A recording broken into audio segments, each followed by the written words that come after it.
À la une de ce journal, Abidjan a accueilli la 7e édition des rencontres des marchés des titres publics. Au cœur de cette édition, la mobilisation de l'épargne intérieure, une thématique qui a mobilisé les acteurs. La traditionnelle cérémonie de présentation de vœux à la LONASI a aussi donné lieu à un bilan de l'année 2024, un chiffre d'affaires de plus de 561 milliards de francs CFA enregistré. Commerce équitable France et Agronome ont procédé au lancement du programme Équité 3 à Abidjan, un programme visant à contribuer à la lutte contre la pauvreté. Et le professeur Mariatou Kone a récompensé les meilleurs élèves de la commune de Boundiali. On en saura davantage dans ce journal. Bienvenue sur la télé utile, c'est l'heure du journal. Madame, monsieur, merci de votre aimable attention. Abidjan a accueilli du 21 au 22 janvier la 7e édition des rencontres du marché des titres publics, un événement devenu incontournable dans le domaine de la finance obligataire en Afrique de l'Ouest. Au cœur de cette édition, la mobilisation de l'épargne intérieure, une thématique qui a mobilisé les acteurs clés du marché financier durant ces 2 jours. Le témoignage de Walter Kofi et d'Ézéchiel Seri. Perçu comme un levier essentiel pour soutenir le financement des économies, la mobilisation de l'épargne intérieure devient une priorité stratégique pour les États membres de l'UEMOA, une solution qui était au centre de la 7e édition de la rencontre du marché des titres publics tenue à Abidjan. Objectif aller au-delà des apports classiques en invitant d'autres acteurs à contribuer au développement du marché sous-régional. Aujourd'hui, ce que nous souhaitons, c'est que tout un chacun, vous, moi, en tant qu'individu, puissions également participer au développement économique de notre zone, au développement de nos régions, en mettant à la disposition des États, en mettant à la disposition des entreprises qui en ont besoin, l'épargne que nous avons chez nous, sur nos comptes bancaires, parfois sous nos matelas, pour vraiment s'assurer que tous ensemble, nous contribuons au développement de notre zone économique. En plus de partager les perspectives économiques et financières pour l'année 2025, cette rencontre s'est voulue une occasion unique pour faire le point sur l'évolution des émissions du titre public qui ont enregistré un record en 2024. Nous avons pu mobiliser en 2024 pour les 8 États membres de la zone, parce que, je vous le rappelle encore, UEMOA Titres mobilise des ressources essentiellement pour les 8 États membres, 8100 milliards, un petit peu plus de 8100 milliards sur l'année 2024. L'édition 2025 a réuni environ 200 acteurs clés du marché financier régional, dont un tiers étaient des investisseurs institutionnels. L'année 2024 a enregistré des performances appréciables pour la Loterie nationale de Côte d'Ivoire, soit un chiffre d'affaires de plus de 561 milliards de francs CFA réalisé en 2024. Et la nouvelle commence bien avec des perspectives innovantes. C'est l'essentiel du discours du directeur général Draman Koulibaly lors de la traditionnelle cérémonie de présentation de vœux à la LONASI. Zénab Dosso et Tima Traoré étaient témoins de cet événement. L'année 2024 s'achève bien à la LONASI.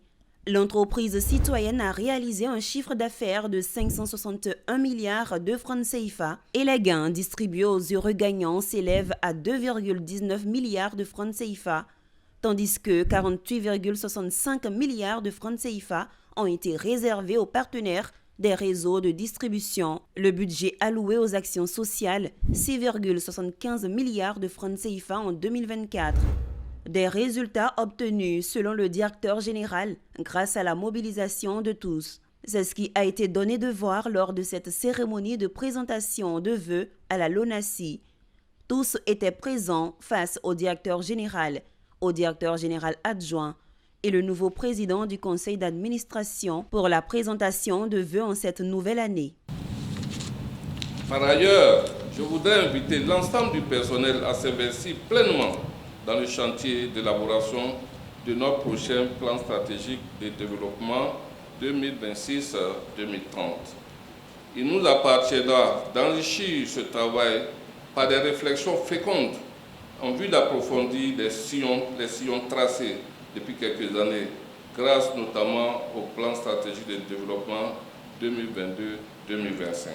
Que cette nouvelle année soit une année d'épanouissement personnel pour chacune et chacun de nous, ainsi que nos familles. Que la LONASI continue de prospérer pour qu'elle distribue encore plus de richesses à la collectivité. Bonne heureuse année 2025. J'ai pris que cette bonne collaboration continue entre vous. C'est la LONASI qui gagne. Que Dieu vous accorde la santé et les forces nécessaires pour l'atteinte des résultats. Pour le personnel, même un merci ne suffirait pas pour exprimer leur reconnaissance aux responsables. Monsieur le directeur général, grâce au dynamisme, à la cohésion de votre comité de direction transcendé par l'ensemble du personnel, nous avons travaillé dans un bon climat social, aboutissant à la conservation de notre certification ISO 9001. Que pour plus d'efficacité et conformément à votre vision, nous avons pris l'engagement, lors des récents travaux du PTBA à Bassam, de proposer dès le mois de février 2025 un plan pluriannuel afin de mieux planifier et mieux exécuter nos activités dans le temps. Pour 2025, Draman Coulibaly a annoncé plusieurs projets innovants, notamment l'achèvement des cités, la mise en place du complexe audiovisuel pour rendre toutes les activités de l'institution accessibles au grand public et les grands travaux de construction de nouveaux sièges. Et parlons à présent développement durable. Du 23 au 24 janvier 2025, Abidjan accueille le forum sur les marchés du carbone en Afrique de l'Ouest, initié par le gouvernement ivoirien avec l'appui d'Expertise France et de plusieurs partenaires. Ce forum vise à explorer les perspectives offertes par la régulation des marchés carbone, un outil stratégique pour réduire les émissions de gaz à effet de serre et attirer des financements pour des projets durables. La cérémonie d'ouverture a été présidée par le ministre de l'Environnement, du Développement durable et de la Transition écologique, Zénab Dosso, et c'est ici pour le compte-rendu. Les marchés du carbone émergent comme un levier fondamental pour lutter contre le changement climatique. Ils permettent aux pays de contribuer à la réduction des émissions de gaz à effet de serre et à favoriser les financements internationaux pour des projets durables. La question était au cœur de ce forum des marchés carbone qu'accueille la capitale économique ivoirienne du 23 au 24 janvier. Le forum réunit les délégations de plusieurs pays et des représentants d'organisations internationales. Et la Côte d'Ivoire, qui compte tirer profit, était dignement représentée. Au nom du gouvernement ivoirien, le ministre Jacques Assaoré Conan de l'Environnement, du Développement durable et de la Transition écologique a rappelé l'intérêt de la Côte d'Ivoire pour le développement durable et la préservation de l'environnement. Notre pays entend jouer un rôle de leader dans la mise en œuvre de ce mécanisme en Afrique de l'Ouest et en Afrique, pourquoi pas. Et donc aujourd'hui, nous avons mis en place tout le dispositif réglementaire. Nous avons créé un bureau du marché carbone qui a lancé ses activités la semaine dernière. Aujourd'hui, en partenariat avec l'Union européenne, avec l'ambassade de France, nous organisons un forum pour faire la promotion de ce mécanisme. Aux côtés des pays d'Afrique de l'Ouest, notamment la Côte d'Ivoire, la France, avec le soutien de l'Union européenne dans cette dynamique. Donc nous sommes très engagés et aussi heureux que la Côte d'Ivoire comme l'Union européenne reste engagée dans l'accord de Paris qui a été signé déjà il y a 10 ans. Donc nous pensons que le changement climatique affecte tout le monde, que ce soit en Amérique, aux États-Unis, en Europe ou en Afrique. Le Forum des marchés carbone fait partie d'un projet plus vaste dénommé Transition bas carbone qui appuie la Côte d'Ivoire dans ses engagements climatiques. Dans le secteur agricole, commerce équitable, France et agronomes et vétérinaires sans frontières ont procédé récemment au lancement du programme Équité 3 à Abidjan. Ce programme aura comme objectif de contribuer à la lutte contre la pauvreté par le développement des filières équitables favorables aux petits producteurs, par l'appui à la transition agroécologique et la professionnalisation des coopératives certifiées commerce équitable en Afrique de l'Ouest. Michel Brou et Christian Guy. Accélérer la transition écologique et sociale en Afrique de l'Ouest avec le commerce équitable, tel est le contenu du programme Équité 3. Estimé à plus de 8 millions d'euros, soit plus de 5 milliards de francs CFA, le programme a été présenté par les acteurs impliqués dans la mise en œuvre de ce projet en faveur d'une agriculture plus efficiente et éco-responsable. Dans cette troisième phase d'équité, nous mettrons en place des facilités financières pour renforcer les organisations de producteurs certifiés en Afrique de l'Ouest. Ces facilités permettront à 20 coopératives, toutes filières confondues, de consolider les acquis d'Équité 2 en matière d'accompagnement de la transition agroécologique et de mise en conformité aux nouvelles réglementations. Des formations sur la gestion financière et un accompagnement personnalisé pour répondre aux exigences de traçabilité zéro déforestation seront également mis en œuvre. Les innovations de cette phase, c'est de former davantage de producteurs, de coopératives.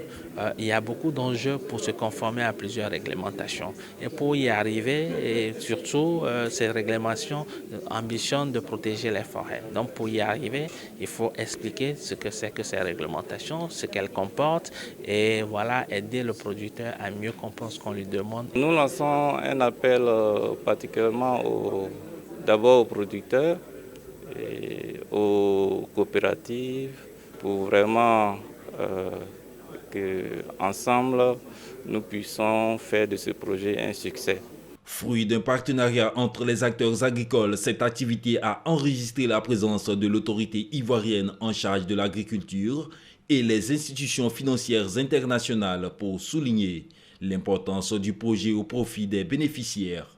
Le programme Équité accompagne depuis 2016 le déploiement des filières de commerce équitable en Afrique de l'Ouest, tant dans leur structuration économique que dans les capacités d'innovation écologique. Du 22 au 27 avril prochain, le parc des expositions de Abidjan va accueillir la 6e édition du MIVA, le marché ivoirien de l'artisanat. Le ministre Souleymane Diarra, ministre en charge du commerce, a procédé personnellement au lancement du MIVA 2025. Les détails avec Sandrine Kwame. Ce mardi au Sofitel Hôtel Ivoire d'Abidjan, en présence des acteurs de la chaîne de valeur, le ministre Souleymane Diarra, ministre du Commerce et de l'Industrie, a procédé au lancement de la 6e édition du MIVA, marché ivoirien de l'artisanat. Cette grande messe du secteur de l'artisanat est prévue se tenir du 22 au 27 avril prochain au parc des expositions d'Abidjan. Artisanat, femmes et transformation, telle est la thématique de l'édition 2025 du MIVA. Comme vous le savez, l'artisanat en Afrique constitue une forme d'expression culturelle et économique. Ce secteur fournit plus de 70% des emplois et concerne 90% de la main-d'œuvre des entreprises. C'est pourquoi le gouvernement de Côte d'Ivoire accorde un intérêt à la modernisation de ce secteur, qui contribue en moyenne à hauteur de 19,5% du produit intérieur brut en 2022. Cette édition fait également une part belle à la digitalisation par la mise en place d'une plateforme numérique de valorisation et d'échange marchand pendant et après le MIVA, qui se veut un creuset de collaboration fécondante entre l'artisanat, la culture et le sport, donc la promotion des industries créatives, des industries culturelles et créatives. Je voudrais, à cet instant précis, inviter les membres du corps diplomatique accrédités en Côte d'Ivoire à mobiliser les opérateurs économiques et les hommes d'affaires issus de leurs pays respectifs à participer massivement à l'édition 2025 du MIVA. Le MIVA se tient chaque 2 ans à Abidjan. C'est une plateforme voulue par l'État de Côte d'Ivoire pour faire la promotion des entreprises individuelles. Intéressons-nous à présent à l'éducation. Quel choix faire après les études académiques? C'est la question qui a fait l'objet d'une rencontre au sein de l'École européenne de management Business School, un séminaire d'orientation pour être plus précis sur les best ways pour affronter la vie professionnelle. Plus de détails dans ce commentaire que signe Zeynab Dosso. Ils ne sont pas encore diplômés, mais ils ont certainement eu une vision très claire de la vie professionnelle. Au profit de ce séminaire d'orientation initié par l'École européenne de management Business School, Ces élèves de la classe de terminale ont pu bénéficier des conseils, des best ways utiles au choix d'une bonne carrière professionnelle après le cursus académique. Cette initiative s'inscrit dans la volonté de l'École européenne de management Business School d'accompagner ses étudiants vers la réussite professionnelle en leur fournissant les ressources et les connaissances nécessaires pour naviguer dans un marché du travail compétitif. Donc le conseil a été de leur demander de trouver cet équilibre-là en s'appuyant sur les personnes ressources que sont les conseillers d'orientation, les offres de formation des écoles, bien entendu aussi leurs parents et des personnes ressources dans le monde du travail. L'événement a également inclus des sessions interactives permettant aux étudiants de poser des questions à des professionnels en activité et d'obtenir des conseils personnalisés. Satisfait de cette séance de coaching en prise de conscience sur l'avenir professionnel, ces élèves anglophones issus de 12 établissements n'ont pas caché leur joie. Je suis très satisfaite de cette initiative. Je pense que c'est un concept attrayant. It was great. I met a lot of people. I met a lot of wise men. C'est un plaisir d'être venu ici. J'ai aimé les personnes qui nous ont montré l'impact de faire un bon choix pour notre future carrière dans la vie professionnelle. Nous sommes une des universités où avons décidé de faire des cours, des stages obligatoires à partir de la première année de l'université, parce que pensons que c'est très important dans un marché de travail très compétitif comme c'est aujourd'hui. Le séminaire sanctionné par un certificat de participation a été une occasion pour les futurs diplômés de mieux se connaître. Dans le cadre de ces actions communautaires en faveur des enfants, l'initiative Sourire de l'enfant a procédé récemment à une remise de dons au service d'urgence pédiatrique du centre hospitalier universitaire de Treichville. Des médicaments, du matériel de soins, des livres et des kits alimentaires ont été offerts pour soutenir les enfants hospitalisés, leurs parents ainsi que le personnel de santé. Amiko Robara, Marussérie. Pour cette 10e édition de leurs actions communautaires, les membres de l'initiative Sourire de l'enfant ont choisi d'apporter leur soutien au service pédiatrique du CHU de Treichville. Au cours d'une cérémonie symbolique en présence des parents des enfants hospitalisés et du personnel soignant, du matériel de soins, des livres et des kits alimentaires ont été remis. Ces dons visent à améliorer les conditions de prise en charge des enfants malades et à soulager les familles souvent confrontées à des difficultés financières. Une initiative qui n'a pas manqué de toucher les responsables de l'hôpital et les parents. C'est la joie. Avec leur slogan, j'ai en même temps un sourire pour cette année 2025. L'initiative Le Sourire de l'enfant, c'est une initiative noble. Nous espérons qu'ils vont continuer encore longtemps. Ils sont à leur 10e initiative, à leur 10e édition. Vous voyez qu'en 10 ans, nous voyons les dons qu'ils ont fait aujourd'hui au CHU de Treichville. C'est un don qui va donner le sourire et à l'administration, et aux médecins, et aux parents, surtout les parents. Je suis vraiment touchée, je suis vraiment contente pour l'initiative, pour tous les médicaments, les livres qu'ils apportent vraiment à nos enfants. Aux urgences immédiates, vraiment, pour des parents qui n'ont vraiment pas vraiment les moyens. Ceux qui ont n'ont plus vraiment les moyens. Ce matin, je suis vraiment touchée.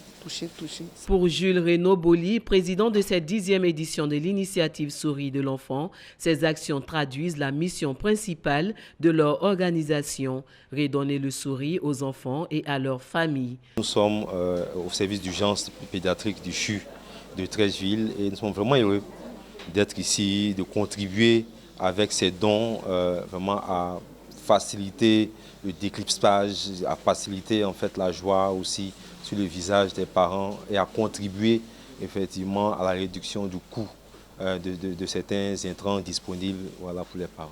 Cette journée de dons s'est achevée par une visite du service de pédiatrie au cours de laquelle les membres de l'initiative Sourire de l'enfant ont personnellement distribué des kits aux enfants hospitalisés.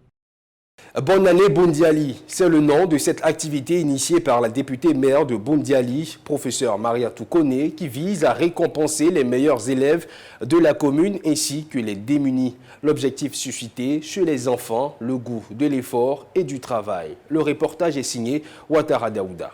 Nommé à la tête de l'éducation nationale et de l'alphabétisation par le président de la République, professeur Maria Toukone a placé l'excellence au centre de ses préoccupations. C'est pourquoi elle initie toujours les actions encourageant l'excellence. C'est tout le sens de cette cérémonie de mérite et d'excellence organisée ce samedi 18 janvier 2025 dans l'enceinte de l'hôtel de ville, dédié aux meilleurs élèves et enfants démunis dénommés Bonne année 2025. Et tous les enfants seront servis, y compris, c'est vrai, nous célébrons les meilleurs enfants, les meilleurs élèves qui seront servis, mais également les enfants de familles vulnérables, comme on le fait chaque année.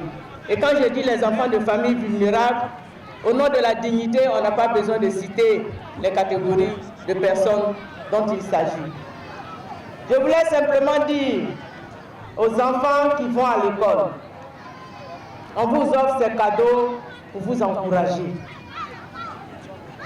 Vous encourager au travail, vous encourager au respect des aînés, vous encourager au respect de vos encadreurs. Voici les choses que nous attendons de vous. C'est pour cela que nous vous donnons ces cadeaux.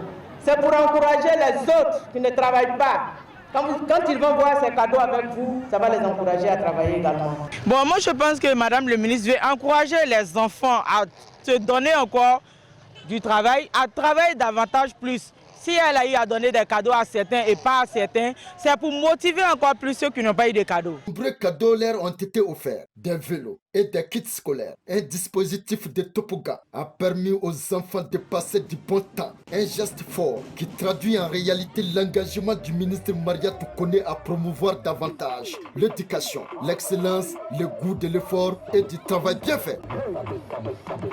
En image à présent, selon le directeur général, la Bourse régionale des valeurs mobilières de l'Afrique de l'Ouest a enregistré une performance exceptionnelle en 2024, atteignant une capitalisation boursière d'environ 32 milliards de dollars. Cette progression reflète une augmentation significative par rapport à 2023. La BRVM s'impose comme un pilier de développement économique en Afrique de l'Ouest, attirant des capitaux indispensables pour financer les projets d'infrastructure et stimuler la croissance. Et c'est ici que s'arrête cette édition. Merci à tous de l'avoir suivi. Le programme se poursuit sur Business 24 Africa.